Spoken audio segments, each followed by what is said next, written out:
नमस्कार के अलावा मैं किसी का नमस्कार नहीं करता हूँ, इस बात से ये क्रुद्ध हो गए थे, इसलिए इन्होंने ये सब किया। वैसे तो स्वामी मेरे अच्छे हैं, इसलिए इनको इस दुर्दशा से मुक्त कर दिया जाए। राम ने ऐसा सुनते ही उस वज्रकर्ण को अपने सीने से लगा करके उसको गाढ़ आलिंगन दिया और कहा, हे भद्र पुरुष, तुम वास्तव में बहुत धर्मात्मा हो, तुम वास्तव में दया युक्त हो। दोषी के ऊपर भी तुमने जो उपकार किया है, यही इस जीव के लिए दंड है। शीघ्र ही उस सिंहोदर को मुक्त कर दिया गया। सिंहोदर ने भी राम के चरणों का स्पर्श किया और उन्होंने कहा, आपने ठीक कहा, मैं वास्तव में क्रूर और निर्दयी ही पुरुष हूं, तभी तो मैंने मान में आकर के, अहंकार में आकर के इतना बड़ा दुष्कृत्य किया है। परंतु आपके प्रबोध से, आपके ज्ञान से मुझे विवेक बुद्धि प्रकट हुई है। इसलिए सिंहोदर, मैं तुम्हें अपना छोटा भ्राता बनाता हुआ मैं तुमसे निवेदन करता हूं कि जिस दशांगपुर नगर के ऊपर तुम्हारा राज्य है, तुम सुख से इसके ऊपर राज करो। इस प्रकार से वह सिंहोदर और वज्रकर्ण दोनों ही राम के इस उपकार के उपकारी हुए, अभिभूत हुए और उन्होंने बार बार निवेदन किया कि आप कहीं नहीं जाएंगे, आप हमारे महलों में हमारे साथ यहीं सुख से रहेंगे।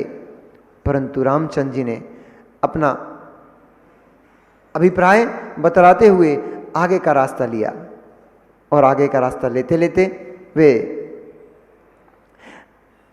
कई नगर, ग्राम, करवट, खेत आदि को पार करते करते और तापी नदी के तट पर एक अरुण नाम का ग्राम था, उस ग्राम में प्रविष्ट हुए। जब वे ग्राम के निकट पहुंचे तो धूप की प्रखरता, उष्णता और गर्मी के कारण सीता का कंठ अत्यंत शुष्क हो गया था। राम का शरीर भी शिथिल हो गया था। इसलिए वहीं पास में ही एक वट वृक्ष के नीचे छांव में वे दोनों, वो सीता माँ बैठ गईं। उन्होंने कहा, हे आर्य पुरुष, अब मुझसे नहीं चला जाएगा, मेरा कंठ अत्यंत शुष्क हो चुका है, सूख चुका है और मेरे शरीर में बिल्कुल भी इतनी ताकत नहीं बची है कि मैं और गमन कर सकूं, इसलिए यहीं विश्राम करना मुझे उचित लगता है।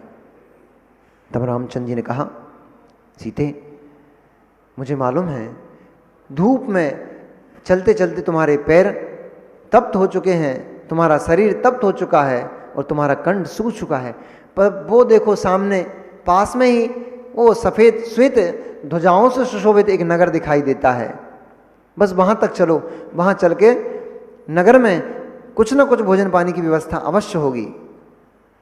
ऐसे दिन देखना पड़ गए, ऐसे दिन देखना पड़ गए भैया। जैसे तैसे करके राम ने उनको हिम्मत बंधाई और उस हिम्मत को बांध करके वे राम, सीता, लक्ष्मण तीनों उस नगर में प्रवेश हुए। नगर में प्रवेश करते एक ब्राह्मण की कुटिया बनी हुई थी और प्यास से शुष्क कंठ लेकर के राम, लक्ष्मण, सीता तीनों उस ब्राह्मण की कुटिया में प्रवेश किए। ब्राह्मण यज्ञ आदि के लिए, हवन आदि के लिए जंगल से लकड़ियां लेने गया हुआ था और पीपल, आम्र आदि आदि विभिन्न प्रकार की चंदन आदि की लकड़ियों से वह निरंतर हवन करता था। तो वह हवन सामग्री के लिए समिधा लेने गया, उतने में ही रामचंद्र जी का प्रवेश उसकी कुटिया में हो गया। एक दिन और मैंने प्रवचन में बताया था कि भद्र पुरुषों को, श्रेष्ठ पुरुषों को सूने घर में प्रवेश नहीं करना चाहिए। यद्यपि सीता साथ में थी, एक महिला तो थी, परंतु तब भी उन्होंने जाकर निवेदन किया कि हमारी पत्नी, इसका कंठ बहुत शुष्क है, सूख रहा है, इसलिए क्या जलपान का कुछ प्रबंध होगा। ब्राह्मणी ने सुंदर कलश में जल ला करके दिया और जल को पी करके उस शीतल जल के पान से सीता का कंठ तृप्त हुआ। राम, लक्ष्मण ने भी जल का पान किया और जलपान किया ही था कि उधर से ब्राह्मण लकड़ियों का गट्ठा लेकर के आ गया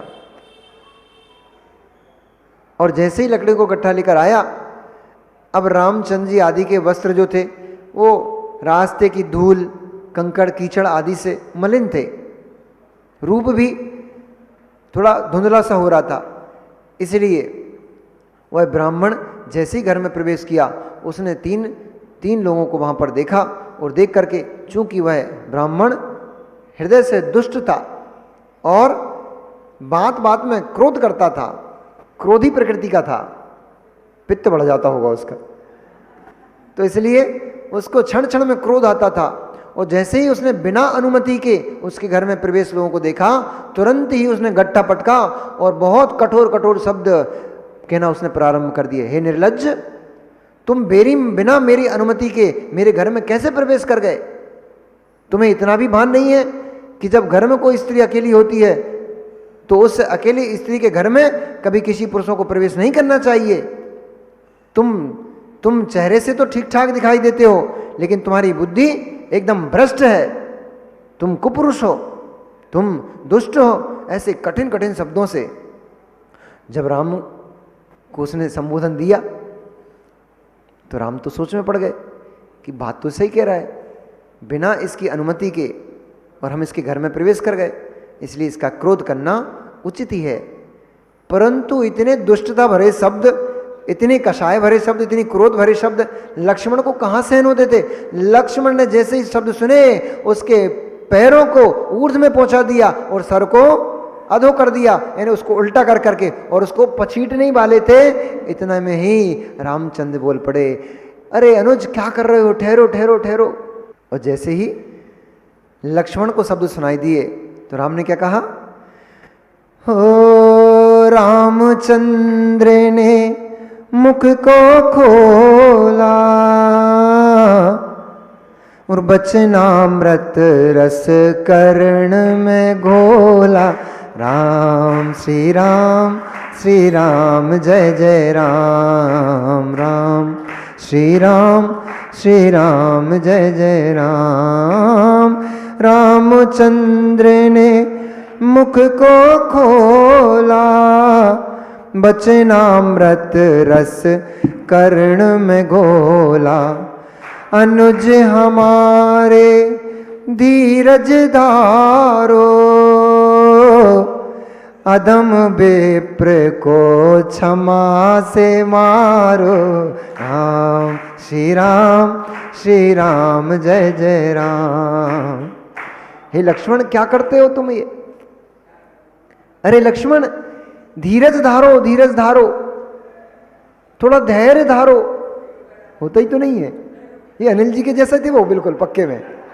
लक्ष्मण जी का और अनिल जी का कॉम्बिनेशन एक जैसा बिल्कुल। ये भी धीरज नहीं धारते, वे भी धीरज नहीं धारते थे। तो राम ने कहा, अरे लक्ष्मण धीरज धरो, धीरज धरो, क्या करते हो? ब्राह्मण को नीचे उतारो।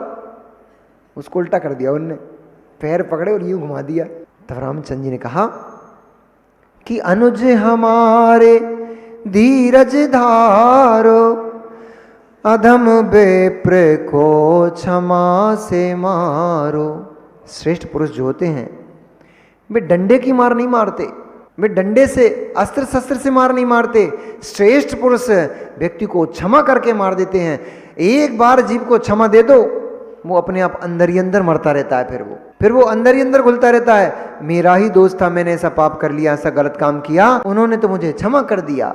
और आगे क्या कहते हैं कि बालक ब्राह्मण पशु तिरियाये, बालक ब्राह्मण पशु तिरियाये, निर्बल इन पर क्रोध न धारो।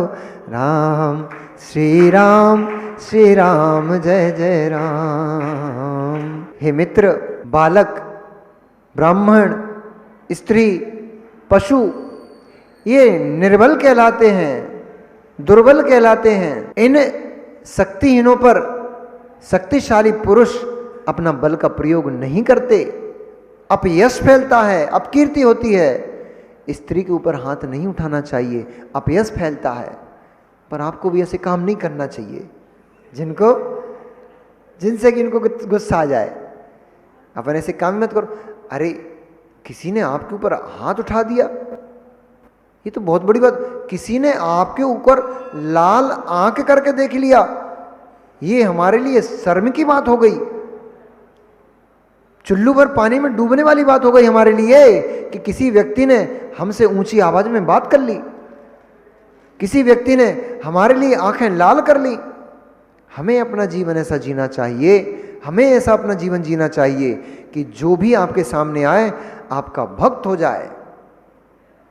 शत्रु भी आपके सामने आए तो बाहर जाके उसको ये कहना पड़े, भले ही रिंकू भाई हमारा शत्रु है, हमारा शत्रु नहीं है रिंकू भाई, पर उसको कहना पड़ जाए शत्रु को कि भले ही रिंकू भाई हमारा शत्रु है लेकिन आदमी एक नंबर है, आदमी हृदय का बहुत अच्छा है, मेरा शत्रु है परंतु हृदय का बहुत साफ सुथरा और बहुत अच्छा व्यक्ति है। ऐसा आचरण करना चाहिए, ऐसा जीवन जीना चाहिए। आप घर के ही निंदा करने लग जाएं तो तुम्हारे जीवन की क्या महत्वता है।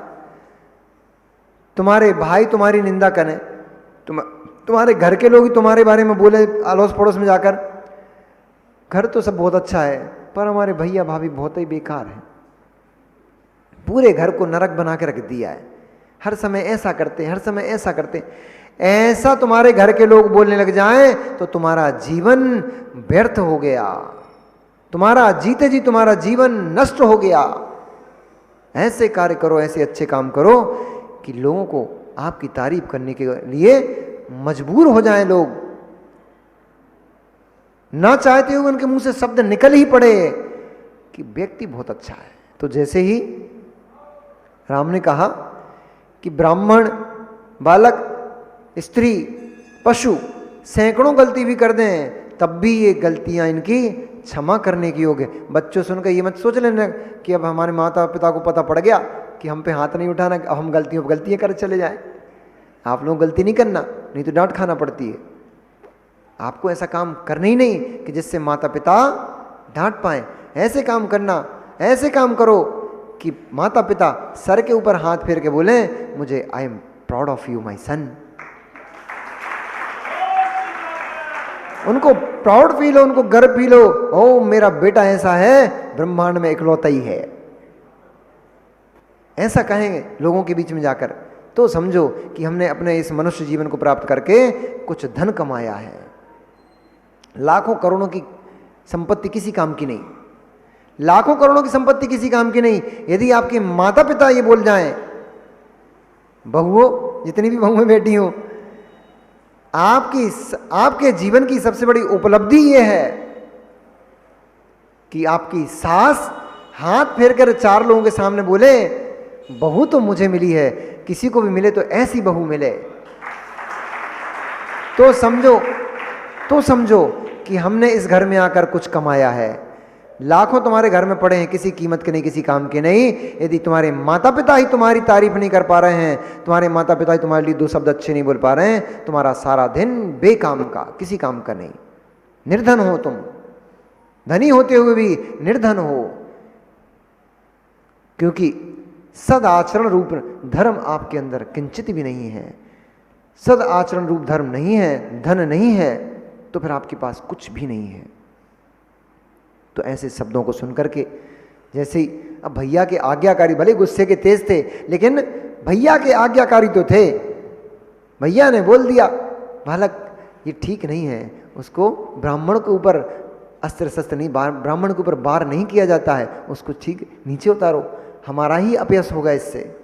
तुरंत उन्होंने उठाकर नीचे रख दिया और कहा भैया शीघ्र चलो यहां से, इस अधम पुरुष के यहां एक क्षण भी ठहरना हमारे लिए ठीक नहीं है, अच्छा नहीं है।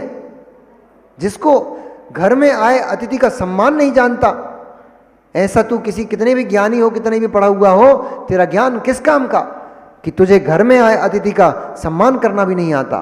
तब पत्नी ने कहा, ब्राह्मणी ने कहा, हे स्वामी क्यों इन पर इतनी क्रोध।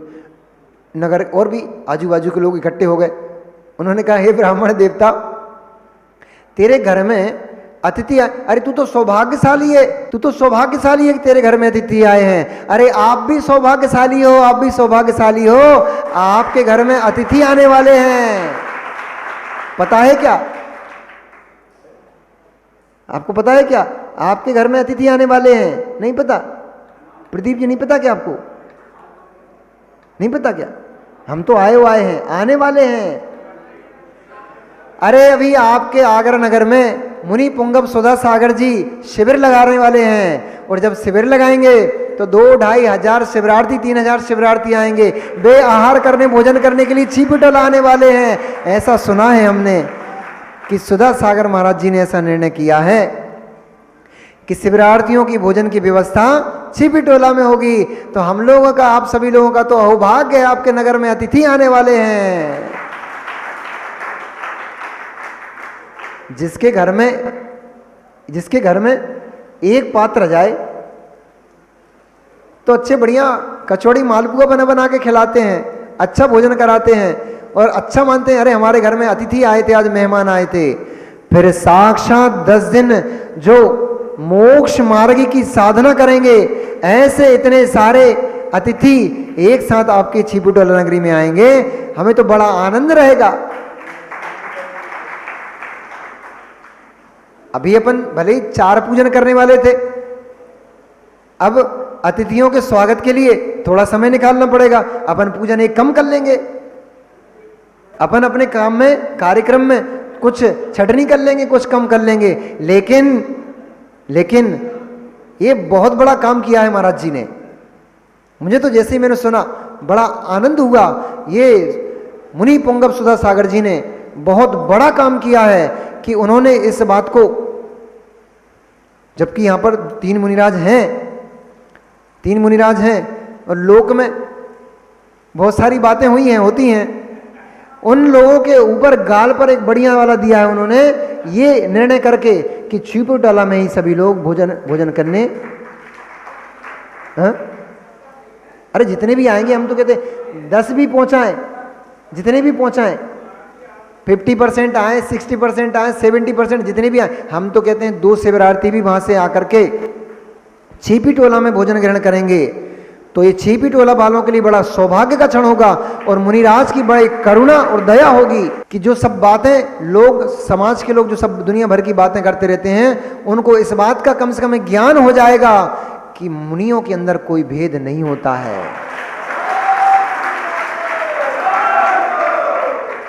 उन्होंने बहुत अच्छा किया ये निर्णय लेकर के। कम से कम हम शिविर में वहां जा पाए, नहीं जा पाए, तो शिविरार्थी यहां आकर के और हमें शिविर का सारा हाल सुना देंगे, आनंद रहेगा। अब आप सबका कर्तव्य बनता है कि हमारे नगर में, हमारे घर में अतिथि आएंगे, हमारे घर में, हमारे नगर में व्रती आएंगे, भले ही उनमें, क्योंकि देखो ऐसा है, अब समय तो बहुत ज्यादा हो गया, हमारे नगर में अतिथि आएंगे, हमारा कर्तव्य क्या बनता है कि आपके घर से जब अतिथि जाए भोजन करके, तो क्या नाम है हरि पर्वत का, एमडी जैन जैन मंदिर में जाकर के उसके मुंह से ये निकले कि छिपिटोला वालों ने जो स्वागत किया है मेरा जीवन में कभी नहीं हुआ। अपने लिए तो अपन हमेशा करते रहते हैं, आज मालूम है आपको शिविर की क्या महिमा है। आप ये मत देखना कि भैया 10 दिन के लिए शिविर में बैठेंगे, 10 दिन के लिए साधना करेंगे। 10 दिन की साधना ये सामने बैठी दिखाई दे रही है, 10 दिन की साधना ये सामने बैठी दिखाई दे रही है। कभी ये भी शिविरार्थी बनकर यहां बैठे थे, कभी हम भी शिविरार्थी बनकर यहां बैठे थे, वही शिविर फलीभूत हुआ है, वही शिविर का लिया गया ज्ञान। तो उस शिविर में सैकड़ों हजारों जो व्यक्ति बैठेंगे, उनमें से कितने कितने मुनिराज बनेंगे, कितने सब अणुव्रती बनेंगे, कितने महाव्रती बनेंगे। आप तो उन अणुव्रतों, महाव्रतों की भावना को देखना कि हमारे द्वारा दिया गया 10 दिन का द्रव्य किसी को महाव्रती, किसी को अणुव्रती बनाएगा, उसका छठा भाग आपको मिलेगा। बनिया बुद्धि है, अपन तो बनिया बुद्धि लगाते हैं ना, अपन तो अपना फायदा देखेंगे ना। अपना फायदा तो ये सबसे बड़ा कि उनको अपन आहार कराएंगे, अपने को उनका छठा भाग मिलेगा। जे भी वो धर्म कमाएंगे, सामायिक करेंगे। सुबह 3 बजे से उठ करके रात को 10 बजे तक वे लोग सारी धर्म की क्रियाएं करेंगे, परिग्रह आदि का त्याग करके यहाँ पर आएंगे, तो वे अणुवृत्ति हैं इस समय। तो 10 दिन में जो साधना करेंगे, उसमें जो पुण्य कमाएंगे, उन सबका छठा भाग आपको भी मिलेगा। इसलिए और भैया ये भी मत सोचना कि हम लोगों का तो हरि का त्याग रहता है, तो इसका त्याग रहता है, उसका त्याग रहता है। अरे आपका भले हरि का त्याग रहता हो, आपका भले ही मिष्ठान का त्याग रहता हो, रसों का त्याग रहता हो, लेकिन उनके भोजन में किसी भी प्रकार की कमी नहीं आना चाहिए। पुण्य का अर्जन करेंगे, कर्मों की क्षपणा करेंगे। भगवान महावीर स्वामी की